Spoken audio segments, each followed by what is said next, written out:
Hey guys, welcome to another episode of Brain Cancer Diaries. It's been a little bit since the last episode, or at least longer than I would have liked. A lot of reasons for that. The world is kind of going through a lot of changes. I'm going through a lot of changes with this beard. Not sure if I'm going to keep it, but thinking about it, I've had some other things going on with me physically and emotionally, and trust me, you will hear all about that in this episode, and I'm sure several episodes to come.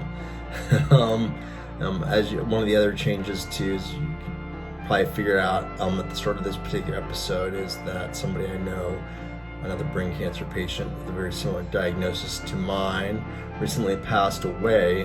One of the things that's really weird about cancer is that your friends and people you know die much more regularly than you'd expect, and it almost becomes normalized. It's just weird where you have one person you know die, every month or so, related to this horrible series of illnesses. That being said, this is not a terribly dark episode by any means. It's I wanted to try something a little bit different. I kind of liked it. There's some challenges to it, but anyway, we talk about a lot of different stuff, and I hope you enjoy it.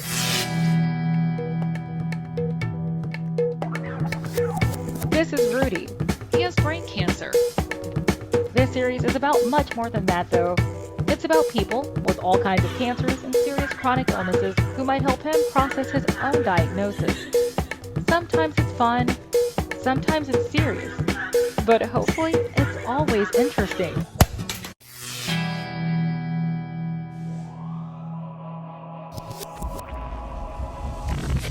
This episode features myself and several other brain cancer patients and a caregiver. It's a conversation that's been heavily edited to the most interesting bits to give you a sense of what it is that we talk about when we get together and behind closed doors, so to speak. Anyway, I hope you enjoy it.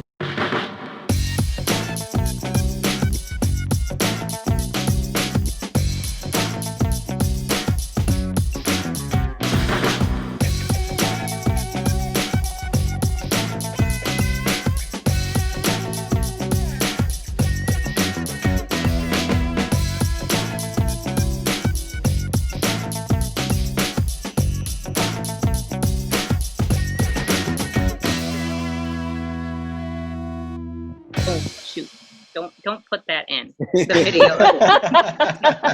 My name is Melissa. Before this, I was an English instructor at a community college.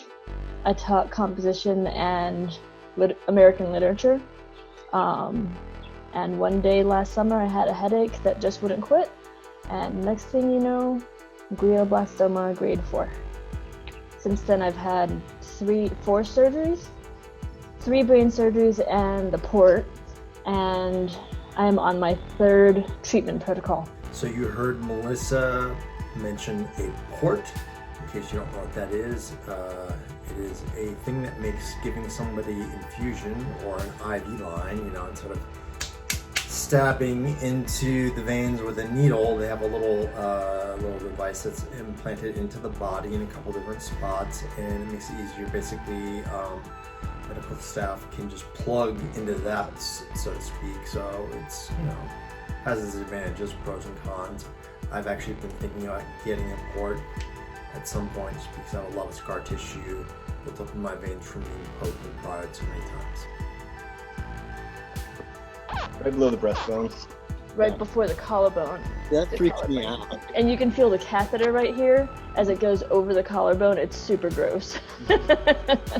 I have the worst veins in the world, so it's much easier for them to get access because they just kind of poke around at it and the needle just goes in and they don't have to worry about the veins rolling, blowing, shredding, which is basically what happens whenever they try to get blood any other way.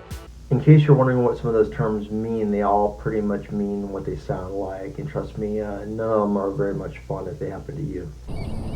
And next up is Molly Marco. For those of you who don't know who she is, She essentially was sitting on a bar stool in a coffee shop one day, passed out, had a seizure, and woke up in the hospital, essentially, finding out that she had a brain tumor. So, one hell of a day. I was diagnosed in 2016 with anaplastic astrocytoma, so it's like grade 3, so it's junior GBM. I like to say junior GBM just because a lot of people don't know that GBM is astrocytoma. It's just like the most amped up version, right? And if we're being completely honest, brain tumor patients do like to kind of play up some of the darker details of their diagnosis, just to let the normies know what's what. Like, you always think, oh, glioblastoma, that's got to be the scariest one. It is and it isn't, but people, like, you run into people and it's like 10 years later and there's like 3 or 4 people and they're just doing great, super, and you're like, yeah, I want to hear. That happens all the time. And then sometimes there's a oligodendroglioma grade 2 and someone falls over with it and you're like, what happened? Why? I thought that was the good one. There's no good one. They're all bad ones. The grading of a brain tumor is not the be all end all. I had actually never even heard of brain cancer before her diagnosis. All you ever hear about normally is breast cancer, prostate cancer, colon. So I'd never really heard of brain cancer. When we first took her to the doctor and they discovered the first tumor and she got her diagnosis, I was kind of shell-shocked about it. And we've had an interesting dynamic of how we've shaped it, where she actually does not want to know a lot of the information about her diagnosis, prognosis, or any of the really scary details, as we call them. And so my role as the caregiver was more than just being there for her to get her things cooked and help out around the house. It turned into, I became the research person, because with her not wanting to know a lot of the information, I needed to know so that I knew what to ask for and to know that the doctors were doing the right thing. We know someday there'll be decisions that will need to be made, but she's going to need to know more of the information to be able to make that educated guess. In the meantime, I just end up trying to make the educated guesses or nudging her in the direction she needs to go until she's ready to know it, because through all of this, not knowing has been the key to her mental health and having the positive outlook on what she's going through. It's kind of similar with my wife. My wife she knows a lot more of the scary details, and she slowly has been feeding them to me. Like, it was a good 3-4 months after it happened when my wife was like, oh yeah, you almost died that one day. Like, oh really? Thanks. I had no idea at the time. I guess ignorance is bliss sometimes, but and she slowly feeds me stuff, and she certainly, I think, takes a lot more of the emotional brunt. It's kind of odd. I describe it as probably the scariest thing I've ever had to deal with. I tell people I'd rather be walking through a live minefield, which I've actually done twice in real life when I was in the military.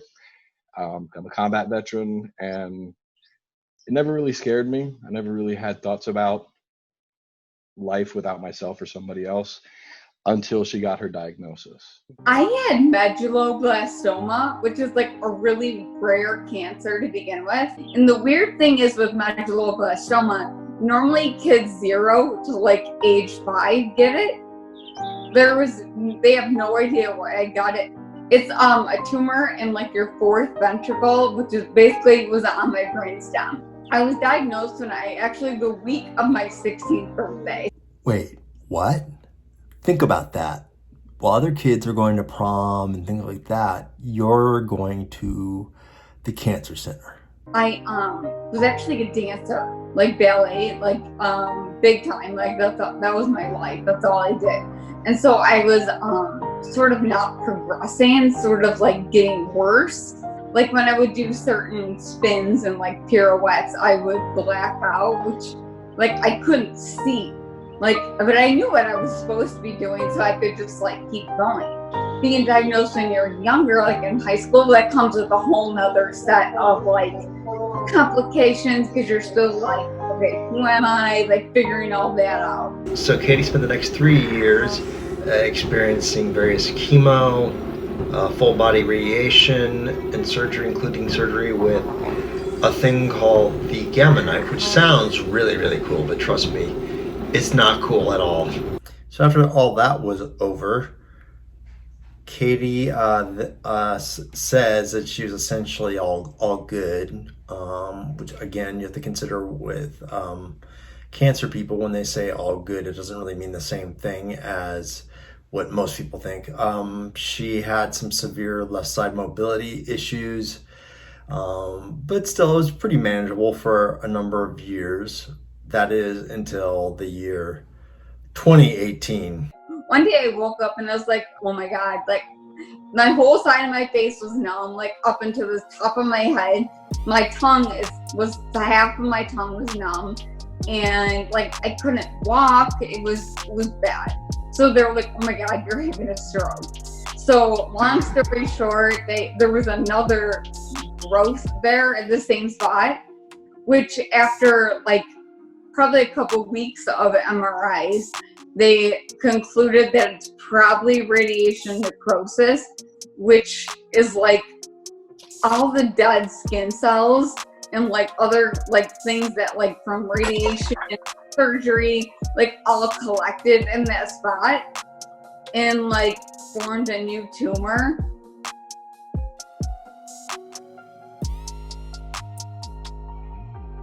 Literally 16 years later, like to the day when I got diagnosed with chemo, 16 years later, I had that little pleasant surprise. You ever wonder why cancer patients never seem to shut up about it?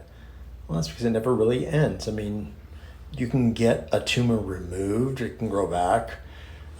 You can take chemo and different medicines and have surgeries and whatnot to remove it, but then you have side effects from that kind of last a lifetime. You know, you're always looking over your shoulder. Earlier you had mentioned like you were a dancer when you were younger and you would like do spins and pirouettes and stuff. Yeah. And that you were still able to do them just because your body was so used to do them. And it's like right now I have mobility issues as well. And I find that like when I get off balance, and I don't know if this is still the case for you with your mobility issues now, where you almost feel like yourself disconnect from your body and just force how your muscles can make you walk in a relative straight line, but you know, my brain doesn't want me to. It's like I feel like there's sort of a battle going on. Okay, this is what I'm talking about. When I try to walk in a straight line, I have a kind of a natural tendency to veer left very slowly and subtly. Sometimes more if I turn my head, it's a little bit more dramatic. But to correct that, when I walk, I have to be very conscious to try to walk in a straight line, basically overriding my body's natural instincts so I can go in a straight line and not fall like this. Like my balance, Molly knows, like it is bad. Like it's not good. So, I mean, I fall, I've never broken anything, but like I fall and like just like vision issues, like my eyes shake, I see double, like as if I'm not looking like straight on downward, I see double. I have that too. I mean, it's like these are actually prism lenses because it's like my left eye kind of goes sort of lazy, so to speak, and it's like I have a range where I see pretty well, but if it's up here, like I had to take my glasses off, I can't see.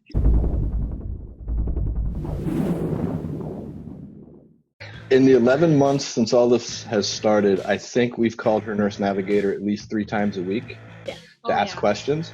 And in some cases, they're just like, no, it's okay. This is probably normal. Don't worry about it. Just keep an eye on it. And then there's been a couple of times where like we called her nurse navigator and next thing you know, she was having a second brain surgery because she had a postoperative infection.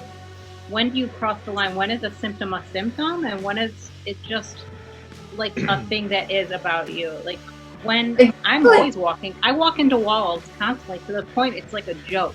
But every part of me is like, is my cancer getting worse? Like, is it growing faster? Or is it starting? Because I know it's going to have a build up again. I know it likely will. And I'm like trying to be prepared for that. But I'm like, every time I stumble, is that a new thing or am I just clumsy? Because Exactly. Yeah, try being 48. I mean, I'm not that old, but I'm older than everybody else, I think, in this group. And there's a lot. I'm 50. almost at 40. I am just like 6 months away. There's a lot of like, I'm not remembering things. Is that age, or is it my brain not working? It's definitely scary, but it's so frustrating. It's like, because I feel like I've done a lot of research, I look things up, I try to read medical journals on certain issues. Like, I've tried talking to other doctors and different things about, okay, like, what should I expect? What's going to happen next? What should I look out for? And they're like, the answer I've gotten from multiple doctors is, people with medulloblastoma really don't live long, so we don't know. I'm like, oh, great, that helps me. You guys find that you spend time when you talk about sort of health-related issues that you kind of select your audience, or if or not, or just you're an open book always with everyone? I'll I'll say that I have my blog, which is more than my diagnosis, and it's supposed to be because I never wanted to be the cancer lady. So I wanted to be not identified as just that. My blog posts vary between being about the cancer versus being about usually books I've read, movies I've seen, stuff like that. Or just random thoughts that I've got going on, because there's a lot rattling around in there. But I find that the majority of my readers are in it just for the cancer-y stuff. So this idea of not wanting to be defined by the disease, not being that cancer person, this is actually pretty common among a lot of people with cancer. It's like the problem is it's people like you who keep trying to define us that way, when really we're just humans with cancer. We're not cancer people. I'm sorry, is it a little distracting with the cute fuzzy monster behind me? What's the best part of cancer for you, Molly? Honestly, I have purpose now. I have purpose. I'll that's all. I have a sense of what's important in life and what matters to me. It would have been easy to become pretty depressed and pretty morose. But I spent most of my life feeling like an absolute disaster, like just poor choices.